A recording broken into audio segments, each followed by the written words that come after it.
At my ex-boyfriend's lavish wedding, he publicly mocked my modest lifestyle to impress his wealthy friends. But when his fiancée saw me in the crowd, she turned pale and froze in terror. Moments later, a truth was revealed that left every single guest speechless and completely shattered the celebration. Can you imagine looking into the eyes of the person who crushed your dreams, who told you were nothing, and then being forced to bake the most important cake of their life? Well, that was me, Scarlett. And what started as a nightmare gig for my ex-boyfriend's wedding quickly became something so much more twisted, something that would bring an entire empire crashing down. My measuring spoons were practically banging against the metal bowl, my hands shaking so hard. 6 wedding cakes. I'd baked hundreds, but this one was for him. Jackson. The same man who'd once looked me dead in the eye and said I'd never be more than small-town trash. My best friend, Tabitha, leaned against my industrial kitchen counter, her voice cutting through the rising panic. Scarlett, you have to call them. Cancel this. This isn't healthy. But I just kept mixing, maybe a little too aggressively, you know? I can't, I mumbled. This contract, it could put sweet endings on the map. Imagine how many wealthy clients attend these society weddings. Tabitha just scoffed. Screw wealthy clients. We're talking about Jackson. The same Jackson who dumped you because you weren't ambitious enough for his taste. She actually grabbed my wrist, making me stop stirring. Trust me, I snapped, yanking my hand away. I remember. Just then the timer dinged. Honestly, I welcomed the distraction. I pulled out a perfectly golden layer of vanilla sponge. That familiar scent, butter and vanilla, it usually calms me. But today it just brought back that night. The last night with Jackson. I'd baked him his favorite cookies, remember? Right before he completely shattered my heart. At least let me come with you tomorrow, Tabitha pleaded, following me around the kitchen. You shouldn't face them alone. Them. I raised an eyebrow, setting a cake layer to cool. You mean Jackson, his stuck-up friends, and his picture-perfect fiancée? She literally counted them off on her fingers. What's her name again? Celeste. The name just hit me like a physical punch. I'd seen Celeste's face plastered all over the local society pages. Old money. Perfect smile. Everything I supposedly wasn't. Look, I said, turning to Tabitha. This is just business. I'm not the same naive girl who thought love conquered all. I own this bakery now. I'm successful in my own right. Tabitha tried another angle.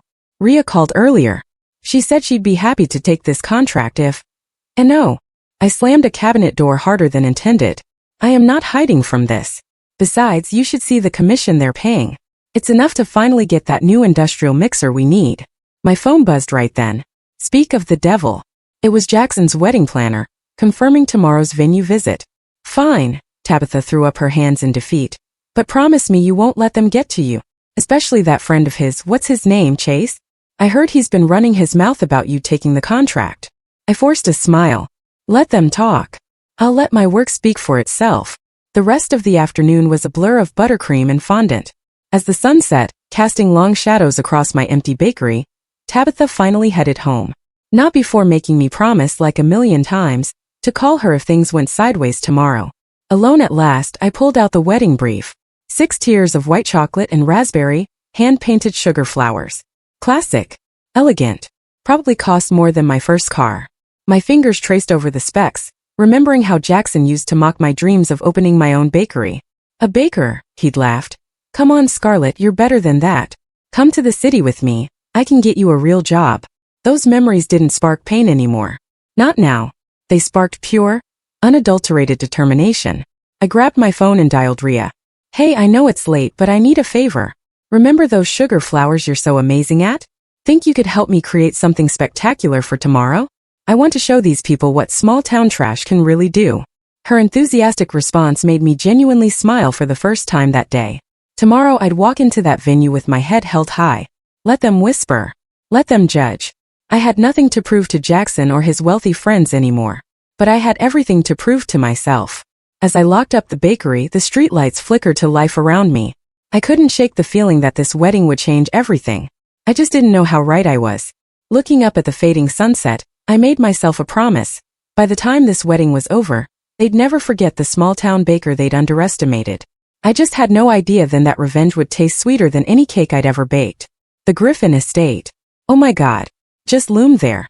All marble columns and manicured lawns, you know? I gripped my portfolio so tight my knuckles were white, forcing myself to breathe as I navigated my beat-up Honda through a sea of luxury vehicles. And then there he was. Well, if it isn't the little baker girl. Chase. His voice just dripped with condescension as I stepped out of my car. He was with a group of Jackson's friends, champagne flutes in hand, even though it was barely 10 a.m. I straightened my blazer, silently thanking Tabitha for insisting I dress rich people fancy today. Good morning, Chase. Still day drinking at 10 a.m. I see. Some things never change. His smile tightened, and a few of his companions poorly concealed their snickers. Before he could respond, Miranda, the wedding planner, clicked her way down the steps in impossibly high heels. Scarlett, thank goodness you're here. We need to discuss the cake placement immediately. She practically grabbed my arm, steering me away from Chase's little circle. Don't mind them, darling. They're just here for the pre-wedding brunch. Inside, the mansion buzzed. Staff members darted around, transforming an already opulent space into something even more extravagant. The cake will go here. Miranda gestured to this elaborate display area. We're thinking a spotlight effect to really make it pop. Perfect, I said, opening my portfolio, showing her the sketches Rhea and I had worked on last night. I was thinking we could incorporate these hand-painted sugar flowers, cascading down. Oh my God, is that Scarlett Young? I froze. That voice. I turned to see Sylvia, Celeste's sister, sailing toward us in a designer dress that probably cost more than my monthly rent. I told Celeste she should have gone with a fancy bakery in the city, she stage whispered to Miranda, but she insisted on supporting local business. Her air quotes made my teeth clench.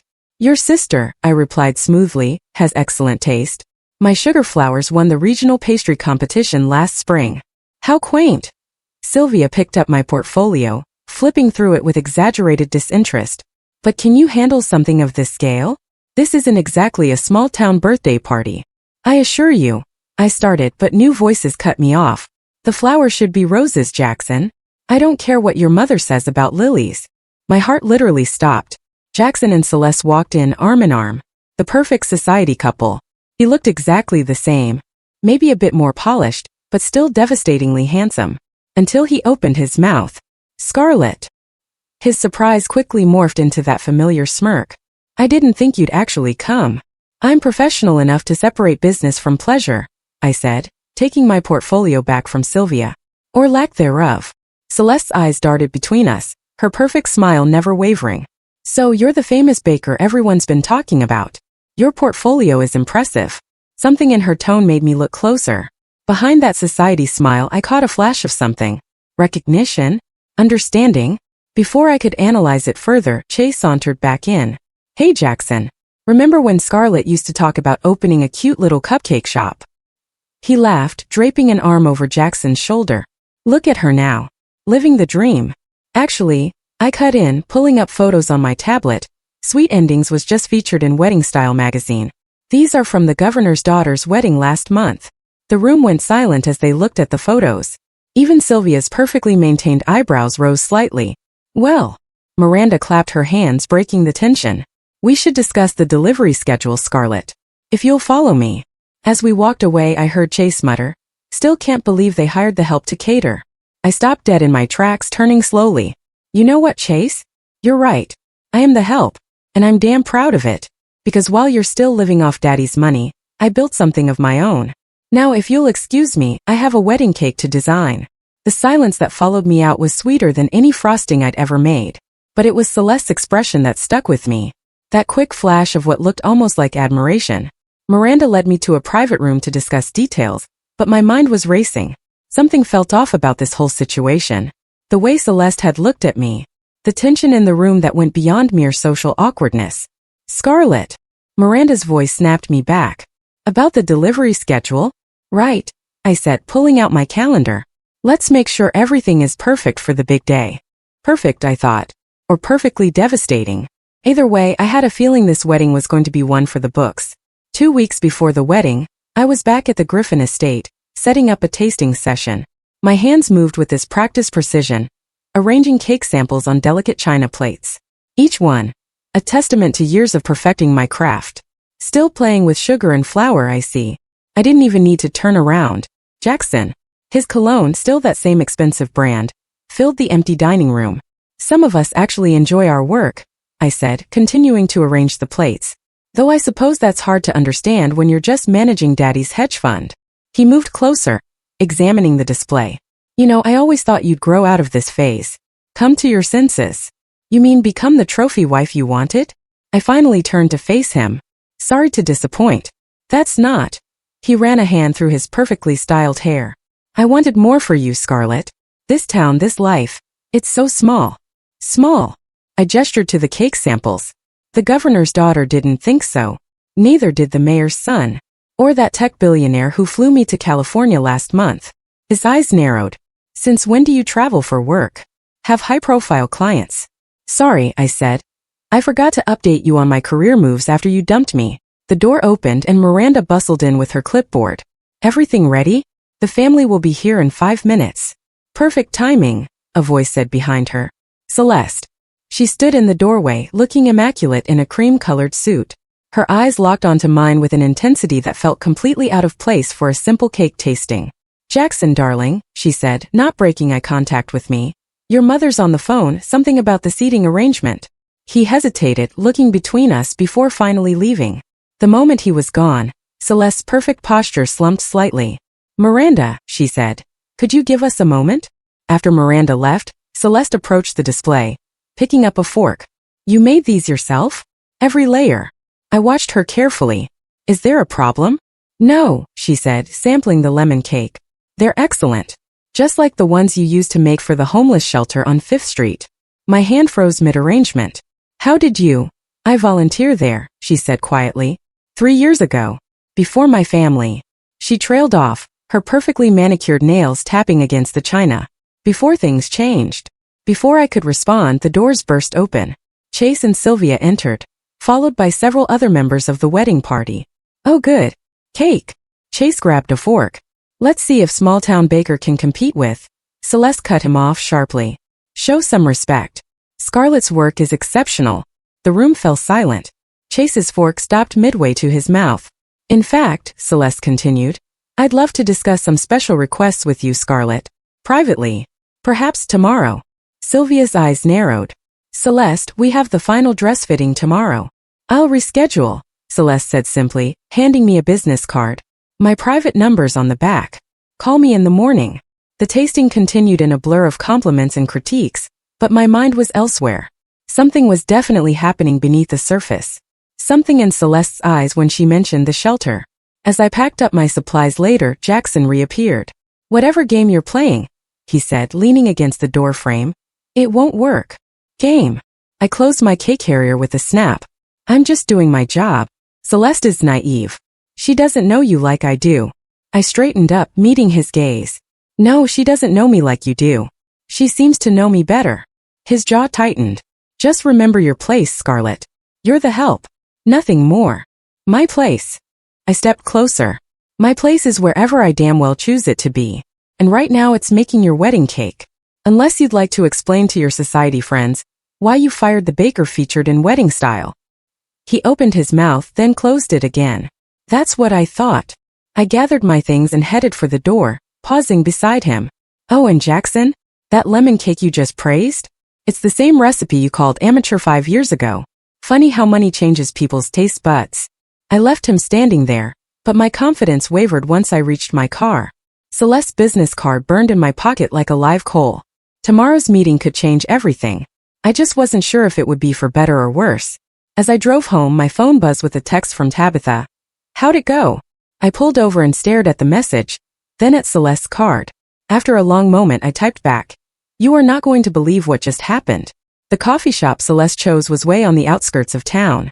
No chance of running into her usual crowd there, you know? She sat in a corner booth, her designer clothes just screaming wealth against the worn leather seats. You're probably wondering why I asked you here, she said as I slid into the seat across from her. Oh, the thought had definitely crossed my mind, along with, why is the bride having secret meetings with her fiancé's ex? I wrapped my hands around my coffee mug. Celeste leaned forward, her voice dropping. What do you know about my family's business? Griffin Industries. Only what everyone knows, I said. Real estate development, corporate acquisitions. That's the glossy version, she said, pulling out her phone and sliding it across the table. This is the reality. My stomach literally turned with each swipe. Documents. Photographs. Spreadsheets. I didn't understand. Keep scrolling. Photos of demolished community centers. Eviction notices. environmental violations, spreadsheets showing manipulated numbers, properties undervalued then resold at massive profits. That homeless shelter where we met. Celeste's voice cracked. My father bought it 6 months later. Now it's luxury condos. Why are you showing me this? I asked, my voice barely a whisper. Because I need your help. She grabbed my wrist, her grip surprisingly strong. And because you're the only person who might understand. Understand what? What it's like to watch Jackson and his friends destroy people's lives while calling it business. Her grip tightened. I thought I could change things from the inside. But this wedding, it's just another business merger. My family's influence combined with his family's connections. Just then the bell above the door chimed. We both jumped as Rhea walked in, stopping short when she saw us. Scarlett. She looked between us, confusion clear on her face. Rhea. I stood quickly. I'm just having a meeting about the wedding cake, right? She didn't look convinced. I'll see you at the bakery later, she said, still looking suspicious. After she left, Celeste relaxed slightly. Can we trust her with sugar flowers? Absolutely, I said. With this, I gestured to her phone. I don't know yet. But what exactly are you proposing? I have access to more documents. Proof of everything they've done. But I need someone on the outside. Someone they won't suspect. She smiled grimly. Someone they've already underestimated. You want to expose them right before your wedding? During it. Her eyes gleamed. When everyone who matters is there to witness it. I sat back, my mind racing. This is crazy. You're talking about taking down your own family. They stopped being family when they started destroying other families for profit. She pulled out another phone, a burner. I've been gathering evidence for months, but I need help getting it to the right people at the right time. And you think the bitter ex-girlfriend is your best choice? I think the successful businesswoman who built herself up from nothing is my best choice. She leaned forward again. They never saw you coming, Scarlett. Just like they never saw me coming. My coffee had gone cold. If we do this, there's no going back. You know that, right? I stopped being able to go back the day I found out what they did to that shelter. She pulled out a USB drive. Everything's here. Take it. Look through it. If you're in, text this number. As she stood to leave, I grabbed her arm. Why now? Why not expose them some other way? Because they're about to close their biggest deal yet, right after the wedding. A development project that will displace hundreds of families. She slipped on her sunglasses. We have 2 weeks to stop it. After she left, I just sat there, holding the USB drive, feeling its weight in my palm. My phone buzzed. A text from Tabitha. Everything okay? That looked intense. I stared at the message, then at the drive. Finally, I typed back. Can you come over tonight? I need your help with something, but you have to promise to keep it quiet. Of course. Should I bring wine? Bring the whole bottle. We're going to need it. I tucked the drive into my pocket and headed for the door. The same barista who had served us watched me leave, and I briefly wondered if Celeste had chosen this place because it was scheduled for renovation soon. Outside, the summer sun beat down on the cracked parking lot. My phone buzzed again. Jackson this time, probably with some passive-aggressive comment about the cake flavors.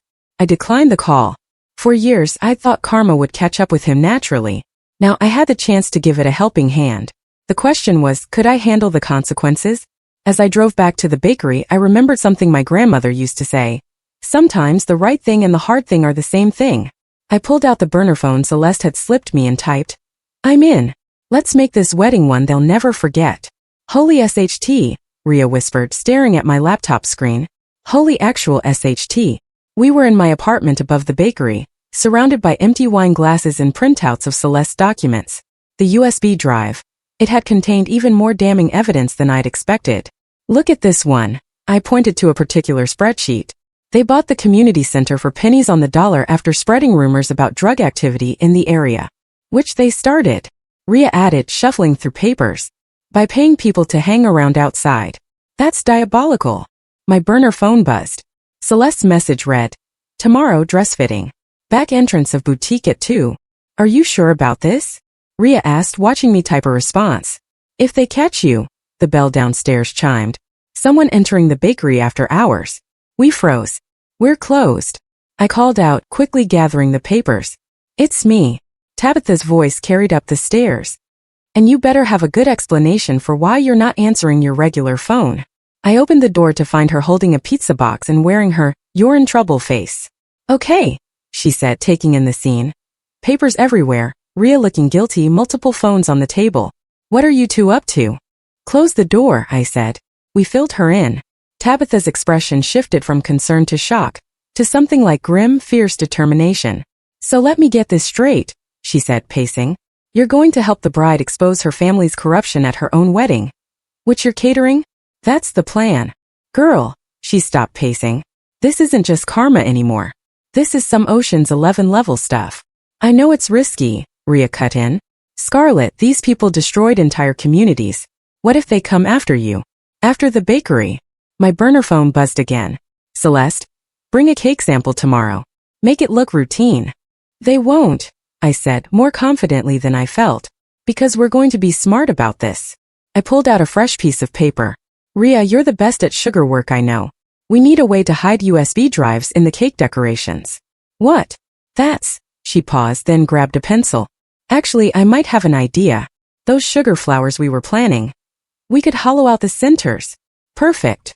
I turned to Tabitha. And I need you to do some digging. You're a paralegal. Can you find out which reporters might be interested in this story? Already thinking of 3 who'd kill for this scoop. She pulled out her phone. But we need to be careful how we approach them. We worked late into the night, planning every single detail. Ria sketched designs for hollow sugar flowers while Tabitha compiled a list of contacts. I practiced my cake presentation for tomorrow, making sure everything looked perfectly, boringly normal. At midnight, my regular phone rang. Jackson. Should I answer it? I asked. Put it on speaker, Tabitha said. Scarlett. His voice filled the room. We need to talk about the cake design. Some of the elements seem inappropriate for an event of this caliber. The design Celeste approved yesterday? I kept my voice neutral. The one Miranda praised? Things have changed. I'm sending you new specifications. Any changes need to come through the wedding planner, I said, reciting standard policy. You understand, of course. Everything needs to be properly documented. A pause. Right. Of course. He hung up. He knows something's up, Ria said. No, Tabitha corrected. He suspects something's up, but his ego won't let him believe his small-town ex could possibly be a threat. My burner phone buzzed one last time. Celeste, be careful tomorrow. Sylvia is getting suspicious. I looked at my friends, then at the evidence scattered around us. Last chance to back out. This could get ugly. Ria stood up, gathering the sketches. I'll start on those sugar flowers first thing tomorrow. I'll make those calls, Tabitha added, grabbing her coat. Just promise me you'll be careful tomorrow. After they left, I stood at my window looking down at the quiet street below. The bakery sign cast a soft glow on the sidewalk. Sweet endings. My phone buzzed one final time. A text from an unknown number. Watch your back, baker girl. Something should stay buried. I took a screenshot and sent it to both Ria and Tabitha.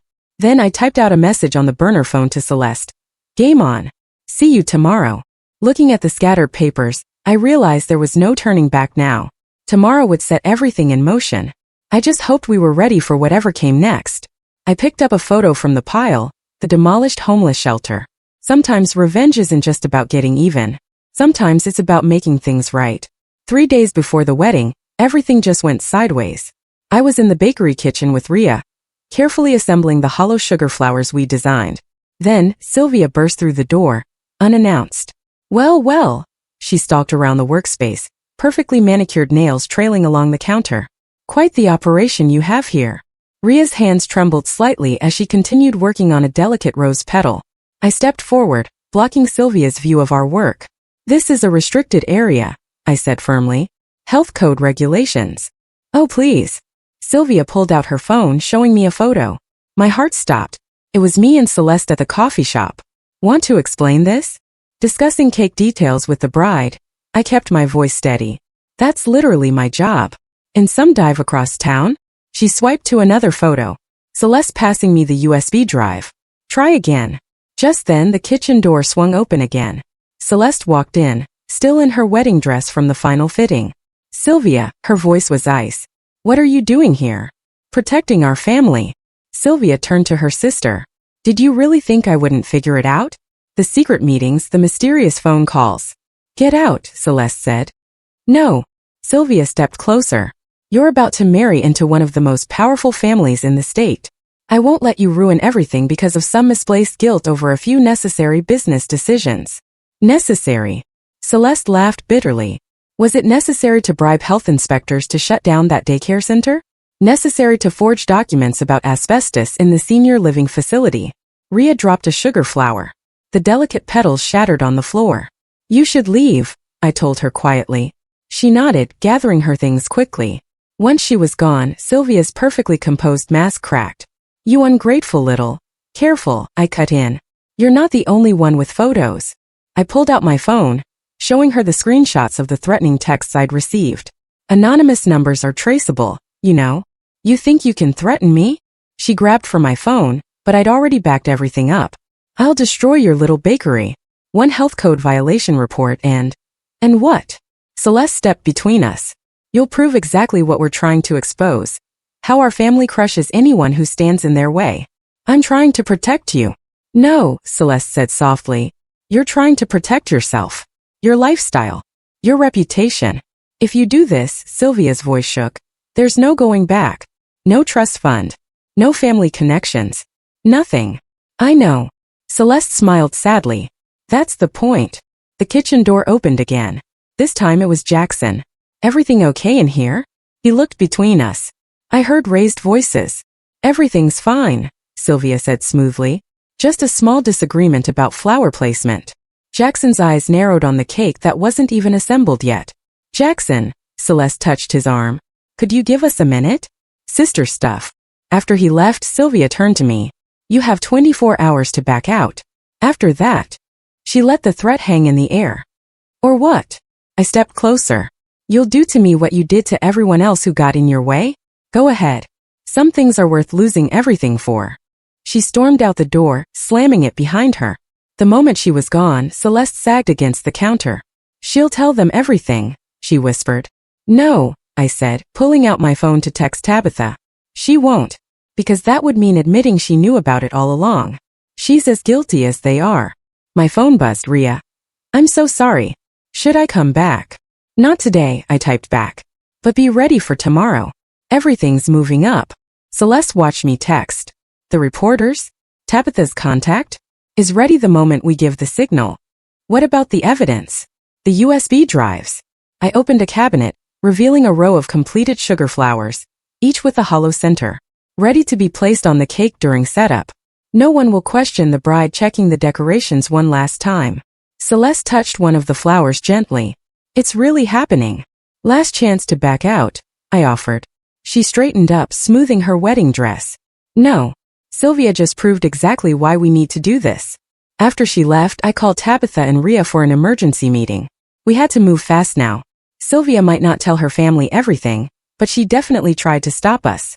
As I waited for them to arrive, I looked at the sugar flowers we'd created. Each one beautiful, delicate, and carrying enough evidence to bring down an empire. The bell above the bakery door chimed. Time to finish what we started. Wedding day. My hands were steady as I assembled the 6-tier masterpiece in the Griffin Estate's grand ballroom. Each sugar flower. It contained its own digital bombshell, just waiting to detonate. Everything looks perfect, Miranda gushed, circling the cake. The flowers are exquisite. Thank you, I said, adjusting the final tier. Is the bride ready for the final approval? Small delay upstairs. Family drama apparently. My stomach clenched. Had Sylvia finally cracked? Rhea appeared at my elbow, carrying a box of backup flowers. Everything okay? Before I could answer, shouting erupted from the hallway. Celeste burst into the ballroom, still in her wedding robe, with Sylvia right behind her. You can't do this. Sylvia grabbed her sister's arm. Think about what you're throwing away. Let go of me. Celeste's voice was steel. She turned to Miranda. Could you give us a moment? The wedding planner hesitated, then hurried out. Rhea squeezed my hand and followed her. The reporters are already here. Sylvia hissed. I saw them arriving. What did you do? Nothing yet. Celeste walked to the cake, pretending to inspect it, her fingers brushing one of the sugar flowers. But in about 3 hours I'll tell Jackson everything. No, you won't. I stepped forward. Because we have proof of your involvement too. Every bribe, every forged document, every campaign contribution to look the other way. The ballroom doors opened again. Chase strutted in, champagne in hand despite the early hour. Lady's beautiful cake. Scarlet, it almost makes up for. He stopped, sensing the tension. Everything okay here? Fine. Sylvia snapped. Just discussing some last-minute details. Really? He smirked. As it looked like. The doors burst open again. Jackson stormed in, face dark with anger, waving his phone. What the hell is this? My heart stopped. On his screen was an email. One of the documents from the USB drive. Someone just sent this to every guest. He looked between us. Something about illegal evictions and forged permits. Jackson, Celeste started. Don't. He turned to me. This was you, wasn't it? Couldn't stand seeing me happy. Actually, Celeste stepped between us, her voice clear. It was me. The silence that followed was deafening. What? Chase laughed nervously. Come on, Celeste. This is just some bitter ex trying to. To what? I cut in. To expose how your families built their fortunes? How many lives you destroyed? You don't understand business. Jackson sneered. No, Celeste said, her voice full of ice. You don't understand humanity. And in about 10 seconds, neither will anyone else. She pressed a button. Immediately, phones throughout the building started buzzing. The evidence was going out. All of it. You bitch. Sylvia lunged for her sister's phone. I moved without thinking, stepping between them. Sylvia's momentum carried us both into the cake table. For one horrible moment, everything tilted. The crash echoed through the ballroom. 6 tiers of cake and sugar flowers scattered across the marble floor. No! Sylvia screamed, diving for the fallen flowers. Where are they? Where are the drives? Looking for these? Ria stood in the doorway holding up several USB drives. Behind her, reporters and photographers pushed their way in, cameras flashing. It's over, Celeste said quietly. The evidence is already out there. All of it. Jackson grabbed my arm. You planned this. All of it. Let go of her. Tabitha's voice cut through the chaos. She stood with a police detective I recognized from her law firm. Unless you want to add assault to the list of charges. He released me, stepping back. Charges? This is ridiculous. Our lawyers will already have their hands full. The detective interrupted, holding up a warrant. We've been building this case for months. Your little wedding drama just gave us the final pieces we needed. Guests were flooding in now, phones out, recording everything. Chase tried to slip away but was stopped by 2 uniformed officers. You can't do this. Sylvia was saying, mascara running. We, the Griffin family, were untouchable. Not anymore.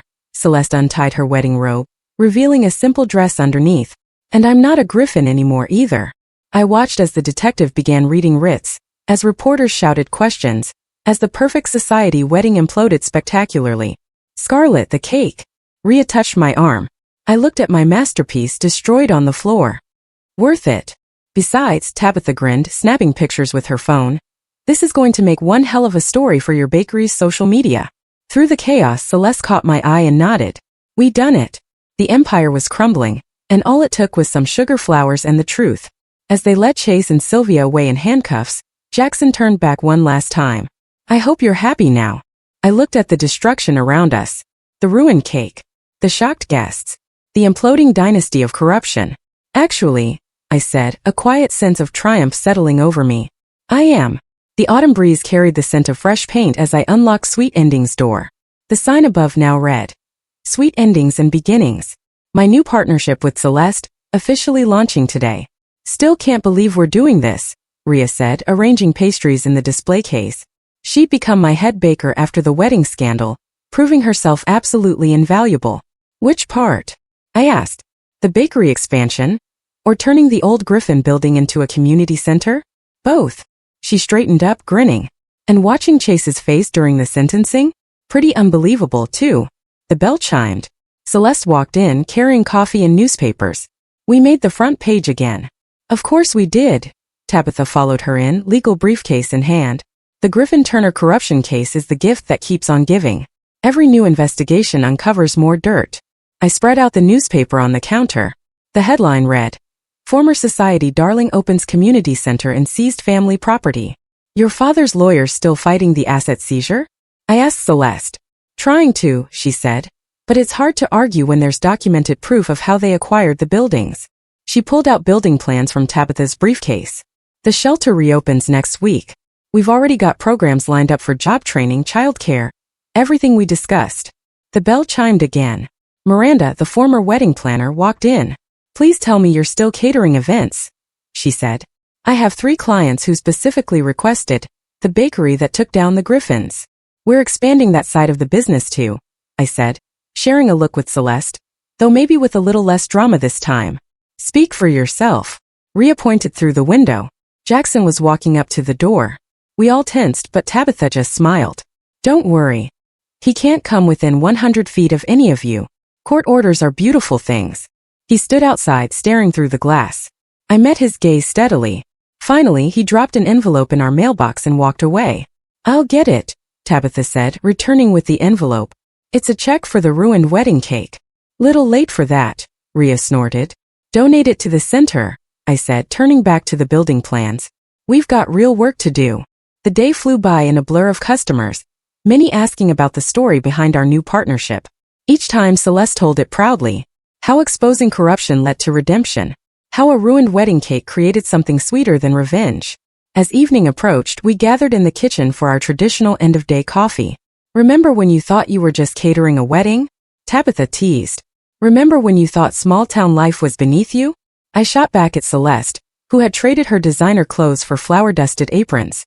Best mistake I never made, she said, raising her coffee cup. To sweet endings and sweeter beginnings, Rhea added. The door chimed one last time. A young woman entered, clutching a newspaper. Are you the ones? She asked. The ones who exposed everything? We nodded.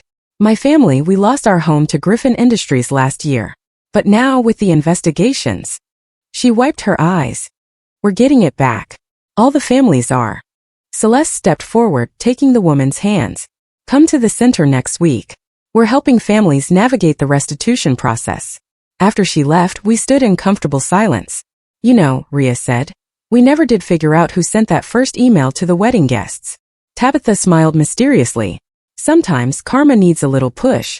My phone buzzed, another interview request about the scandal. I declined it. Ready to lock up? I asked. Almost. Celeste pulled out a small box. Inside was a sugar flower, perfectly crafted. Rhea helped me make it. Thought we could keep one. As a reminder. Of what? How to crash a wedding spectacularly, she said. Of how sometimes the sweetest revenge is living well. And doing good. We locked up together, the setting sun casting long shadows through our new sign outside. The old Griffin building was already being transformed, its imposing facade softened by community artwork and welcome banners. Same time tomorrow? Rhea asked. Wouldn't miss it, I said. As they left, I looked at our reflection in the bakery window. Not just a small-town baker anymore, but someone who'd helped change things for the better.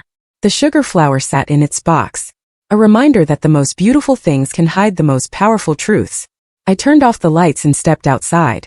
Tomorrow would bring more work. More challenges. More chances to make things right.